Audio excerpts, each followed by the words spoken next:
পৌঁছে দিও। পৃথিবীর পক্ষে যত আম্বিয়া কিরাম সাহাবা কিরাম তাবেঈন মুতাকাদ্দিমিন মুতাআখিরিন সকলের পক্ষে পৌঁছে দিও আল্লাহ। খাস করে বিশেষ করে ৭১ জুলাইয়ের বিপ্লবের অগ্রনায়ক যারা শাহাদাতের নজরানা পেশ করলো তুমি তাদেরকেও কবুল করে দিও আল্লাহ। আল্লাহ তুমি তাদেরকে শহীদ হিসাবে কবুল করে জান্নাতের ফেরদৌস দান করিও আল্লাহ। আল্লাহ পাক রব্বুল আলামিন স্বাধীনতার সার্বভৌমত্বকে অক্ষুণ্ণ রাখতে পারি আমাদেরকে ইসবাত কঠিন।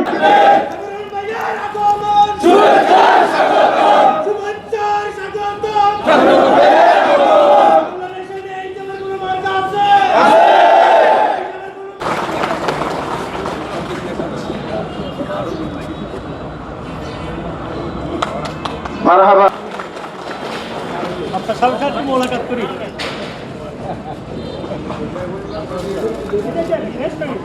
এই পর্যায়ে যিনি গেস্ট এবং উপহার গ্রহণ করছেন জনাব মোহাম্মদ শামসুল হুদা মিরসরাই পৌরসভা জজ সাহেব ওনার উপহার গ্রহণ করছেন।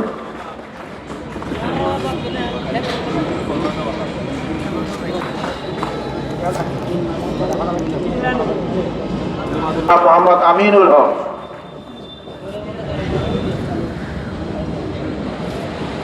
মোহাম্মদ নুরুল আলম সজ্জনং হাক্কান্দি আমাদের সম্মানিত প্রধান অতিথি থেকে তিনি গেস্ট এখন যিনি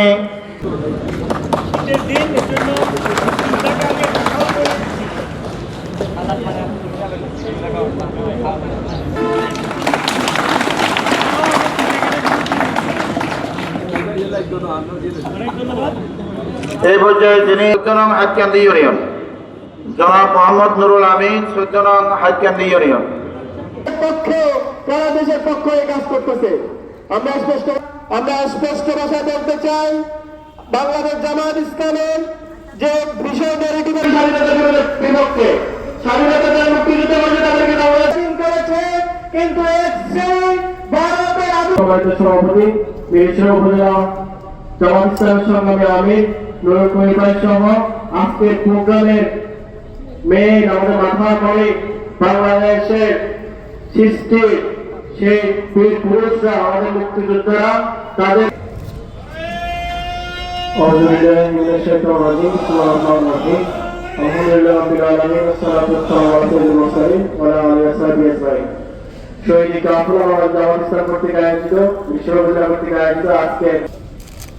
সম্মানিত উপস্থিতি আজকে ষড়যন্ত্রের বিরুদ্ধে রুখে দাঁড়ানোর জন্য ওরা আহ্বান জানিয়ে দুর্বল করেছিলেন কিন্তু আবার সেই ষড়যন্ত্রকারী আবার ষড়যন্ত্র আমরা কথা বলার স্বাধীনতা আমরা ফিরে পাইনি।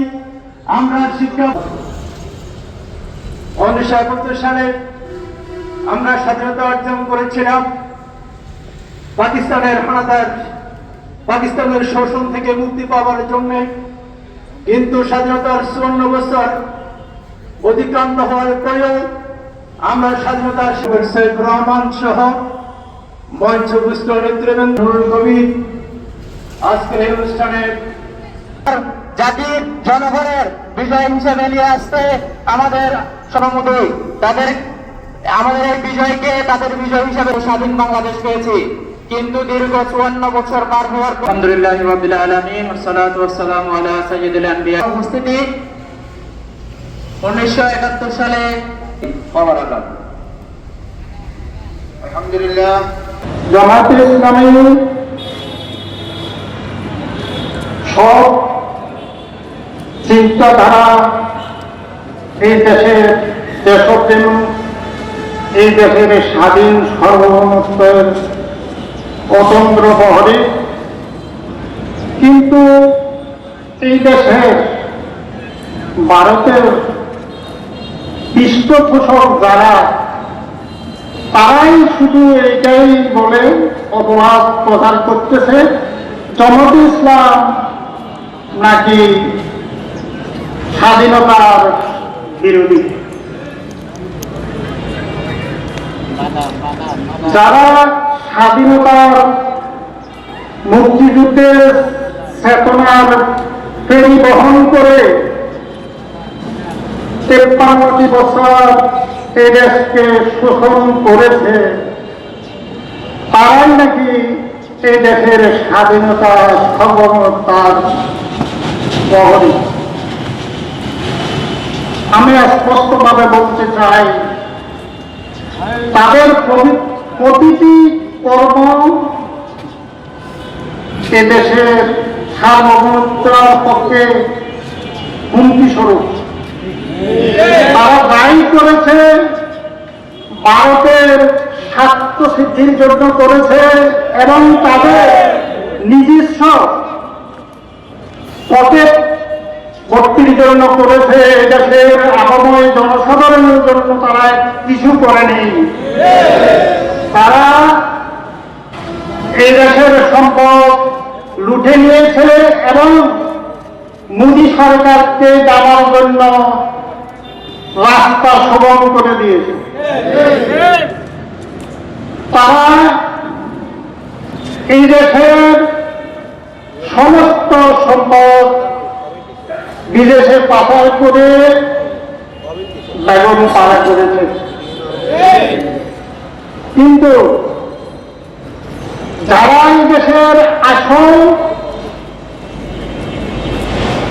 এই দেশের শুভাকাঙ্ক্ষী, তাদেরকে বিভিন্ন ধরনের অপবাদ দিয়ে তাদেরকে এড়িয়ে চলেছে। এই দেশের মানুষকে বুঝিয়েছে তারাই দেশের স্বাধীনতার অগ্রদূত। এমন কোন আওয়ামী লীগের এমন কোন নেতা, সংসদ সদস্য, 750 সংসদ সদস্যের মাঝে বড়ই করা ঘুরেছে এমন কোন নেতা নেই। এই দেশ স্বাধীন করেছে এই দেশের নিরীহ হতদরিদ্র রিক্সা চালক, দিনমজুর, ফেলে যাওয়া মানুষ। আমি খুব আনন্দিত এবং গর্বিত, আমরা সম্ভবত প্রথমবারের মতো মিরসরাই উপজেলাতে আমাদের বীর মুক্তিযোদ্ধাগণ এবং তাদের সন্তানদেরকে আমরা সম্বর্ধিত করতে পারলাম। আলহামদুলিল্লাহ, এটা আমাদের ক্ষুদ্র একটি প্রচেষ্টা। আমাদের দেশ স্বাধীন হয়েছে 1971 সালে, এখনো কিন্তু আমরা স্বাধীনতার স্বাদ গ্রহণ করতে পারি না। আমরা বারবার হোঁচট খাচ্ছি। আমরা স্বাধীনতার পক্ষ এবং বিপক্ষ নিয়ে এখন ভাগাভাগি করছি। এক একজন এক এক সময় স্বাধীনতার সোল এজেন্ট দাবি করছেন, কিন্তু ঘটনা পর্যালোচনায় দেখা যায় তাদের অনেক তৎপরতাই স্বাধীনতার বিরুদ্ধে এবং আমাদের দেশের বিরুদ্ধে। এই কথা বলা অযুক্তি হবে না। যদি আপনার তৎপরতায় স্বাধীনতার পক্ষে প্রমাণিত না হয়, তাহলে আপনি স্বাধীনতার পক্ষের শক্তি হতে পারেন না। দেশ স্বাধীন হয়েছে পরাধীনতার শৃঙ্খল থেকে মুক্ত করার জন্য।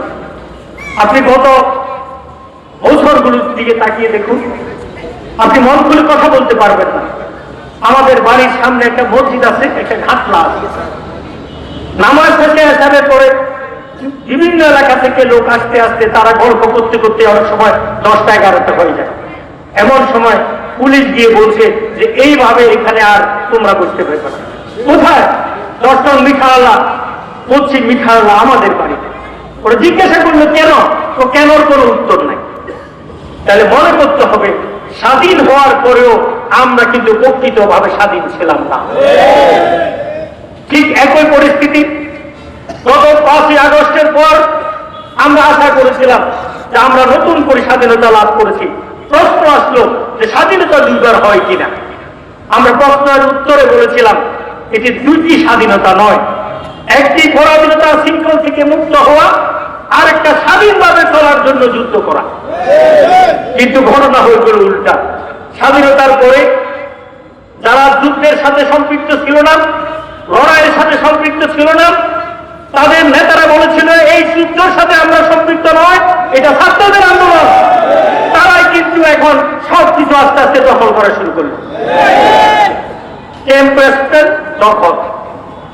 আজকে একটা খবর পেয়েছি, ত্রিপুরারা সেখান থেকে আমাদের পাহাড় থেকে ফল মূল ইত্যাদি নিয়ে আসে। পাহাড়ের নিচে এসে তারা এগুলো সমতল অঞ্চলের মানুষের কাছে বিক্রি করার জন্য ছোট ছোট খাঁচায় বসে। সেই খাঁচা থেকে প্রতি খাতায় 20 টাকা করে নাকি আমাদের এই স্বাধীনতার ফৌজদারিদেরকে সাজা দিতে হয়। এরকম অসংখ্য তথ্য আমার কাছে রয়েছে। সুতরাং 5 আগস্টের পর যারা দখলদারিত্ব করেছে, জোর করে সাজা নিয়েছে, বালু মহল দখল করেছেন, মৎস্য প্রজেক্ট দখল করেছেন, বাজারের ইজরা পাওয়ার পরেও জোর করে 40%, 30%, 60% পার্সেন্টেজ দিয়েছেন, তারাই হচ্ছে স্বাধীনতা বিরোধী। এই শক্তিকে আগামী নির্বাচনে পরাজিত করতে হবে। আমি আপনাদের সামনে ওয়াদা করতে চাই, আমি কিছু করতে পারি আর না পারি, স্বাধীনতার পূর্ণ টেস্ট মিরেশ্বরের প্রতিটি মানুষের ঘরে ঘরে পৌঁছে দেব ইনশাআল্লাহ। আমরা হানাহানি চাই না, আমরা আইনের শাসন চাই, আমরা নিজেদের বিরুদ্ধে নিজেদের অবস্থান চাই না, আমরা সব কিছুকে পারিবারিক ঘটনাকে রাজনীতিতে আনতে চাই না। স্পষ্ট লাগে যখন শুনি যে অমুকের আঘাতে অমুক মারা গিয়েছে, যেহেতু অমুক এক দল আর যে মারা গিয়েছে সে আরেক দল, আপনি ঘরের ভিতরে জায়গা জমিন গন্ডগোল হলেও এখানে জামাত বিএনপিকে নিয়ে আসতেছেন। এটি একটি বড় দুর্ভাগ্যের বিষয়। আপনি দেখবেন আর কয়েকদিন পরে যদি জামাতের লোকেরা যেরকম করে না, তারপরেও কেউ যদি তার বউ তালাক দেয়, ওরা বলবে যে ও বউটা ওদের পার্টির সদস্য। এটা লজ্জা লাগে আমাদের। সব বিষয়ে রাজনীতি খুঁজবেন না। যে হামলা করেছে, নিঃসন্দেহে অপরাধ করেছে, তাকে গ্রেফতার করতে হবে, আইনের সুবদ্ধ করতে হবে। এই বিষয়ে আমাদের কোনো ছাড় নাই। কিন্তু আপনি সব কিছুকে কেন, আপনি বাসে উঠলেন, বাসের ভাড়া নিয়ে ড্রাইভার আর কন্ট্রাক্টর মিলে আমাদের মিরেশ্বর এক যাত্রীর সাথে মারামারি লেগে গেল। আপনি বলে দিলেন ওই যে গন্ডগোল করেছে হে শিবির, আর ওই ড্রাইভার অ্যাসিস্ট্যান্টরা এর অমুক শ্রমিক শ্রমিক ইত্যাদি ইত্যাদি দলের সদস্য। আপনি এগুলো কি বলবেন? থাকলামই না। মাথা যদি কারো নষ্ট হয়ে যায় তারা এই সমস্ত কথা বলেন। আমি হাত জোর করে যারা লেখাপড়া করেছেন, নিজেদেরকে সার্টিফিকেট দাঁড়ি প্রফেসর বলি মনে করেন, যে আমি বলি মনে করেন, আমি বলবো আপনাদের প্রত্যেকটা কর্মকাণ্ড অবশ্যই অন দ্য বেসিস অফ লতে থাকতে হবে। আমি বলছি, আমি অ্যাডভোকেট সাইফুর রহমান, সুপ্রিম কোর্টে ওকালতি করি, আমি সরকারের ডেপুটি অ্যাটর্নি জেনারেল। আমার একটা শব্দ চয়ন যদি আপনাদের আইন দ্বারা এটা সমর্থিত না হয়, আমি সাথে সাথে সেটা প্রত্যাহার করে নেব। তার জন্য ক্ষমা চাইব আপনাদের কাছে। আপনারা অন দ্য বেসিস অফ লতে থাকবেন। আরেক দল এখন স্বপ্ন দেখছে যে এমনি এমনি তারা নাকি ওই ফ্যাসিস্টের আমলের মতো ভোট নিয়ে নেবে। এরকম যারা চিন্তা করবে, আপনি মনে করবেন নির্বাচনের আগে আগে তাদের পরাজয় হয়ে যাবে ইনশাআল্লাহ। ভোট কেন্দ্র পর্যন্ত আর প্রয়োজন হবে না। আমরা আহ্বান জানাতে চাই, স্বাধীনতাকে আমরা অর্থবহ করব, স্বাধীনতাকে অর্থবহ করব। প্রত্যেকটা মানুষের বাক স্বাধীনতা আমরা ইনশিওর করব। আমাদের সেই ধৈর্য আছে। আপনি দেখবেন আমার দর্শকগুলোতে দীর্ঘক্ষণ পর্যন্ত জামাতের বিরুদ্ধে কথা বলছেন আরেকজন, আমি একবারও তার বক্তব্যে বাধা দিই নাই।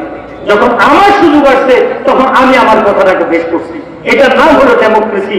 এই সিস্টেম প্রত্যেকটা জায়গায় থাকতে হবে। আপনি দোয়ার অনুষ্ঠান করবেন, দোয়া সংক্রান্ত কথা বলবেন, নেত্রীর জন্য দোয়া চাচ্ছেন, আপনি নেত্রীর গুণগান গাইতে পারেন, কোনো অসুবিধা নাই। আপনি সেখানে জামাত ইসলামী নিয়ে কেন সমালোচনা করবেন ভাই? আপনার দোয়া তো উল্টো হয়ে যাচ্ছে। আপনি চাইতেছেন যেটা, সেটা না হয় আরেকটা হয়ে যাচ্ছে।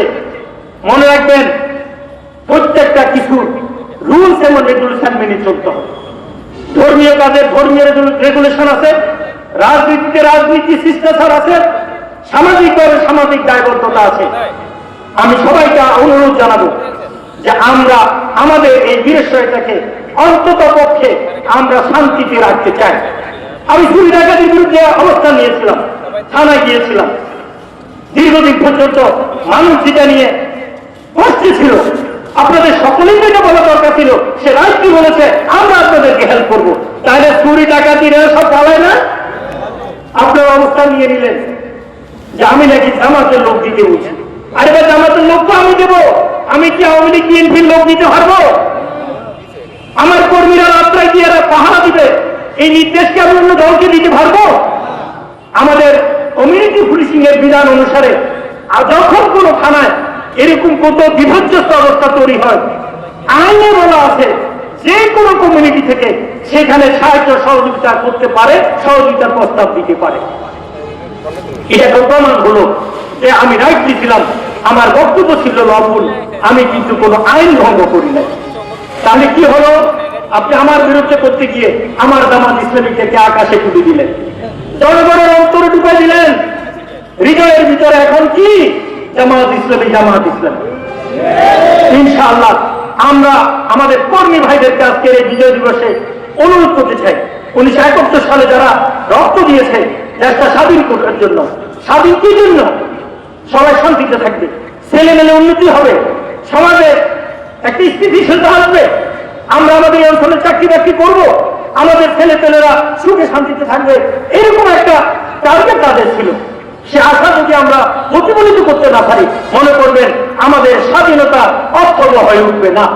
আজকে মুক্তিযোদ্ধারা এখানে উপস্থিত রয়েছেন, আমি আপনাদেরকে আহ্বান জানাতে চাই, আপনারা একজনের কথা বলেছেন, জামাত ইসলামের কোন কর্মকাণ্ড যদি স্বাধীনতার বিরুদ্ধে হয়, দেশের বিরুদ্ধে হয়, জনতার বিরুদ্ধে হয়, ন্যায় নীতির পরিপন্থিত হয়, আপনারা আপনাদের জামাত ইসলামের আমিরকে আসি বলবেন আপনাদের এই লোকগুলোর কার্যক্রম দেশের স্বাধীনতার পরিপন্থী, গণতন্ত্রের পরিপন্থী, আমরা তাৎক্ষণিকভাবে ব্যবস্থা গ্রহণ করবো ইনশাআল্লাহ।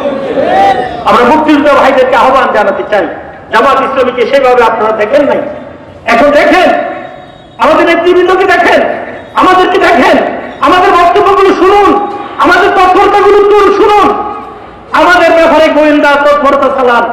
আমি আমার ঘর সংক্রান্ত বিষয়ে একটা বক্তব্য দিয়েছিলাম, আমাদের বিদেশের মানুষ কত সচেতন জানেন? তারা নিজেরা আস্তে আস্তে হাঁটতে হাঁটতে বাবুল সুন্দর বাজারের দক্ষিণ পাশে অ্যাডভোকেট সাইফুর রহমানের বাড়িতে গিয়ে আমাকে ফোন দিই, সাইফুর রহমান ভাই আপনার বাড়িতে আসছি। তো আমি বললাম বুঝছি ভাই, বক্তা পাইছেন তো?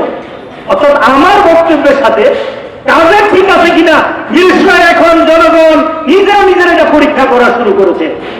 আমি বলবো সব নেতাদের ব্যাপারে কেন পরীক্ষা করে, আমরা আমাদের স্বাধীনতাকে অর্থবহ করতে চাই, শুধু দাঁড়িয়ে থাকতে নিয়মে, আপনি নিয়মে কেন দাঁড়াবেন ভাই?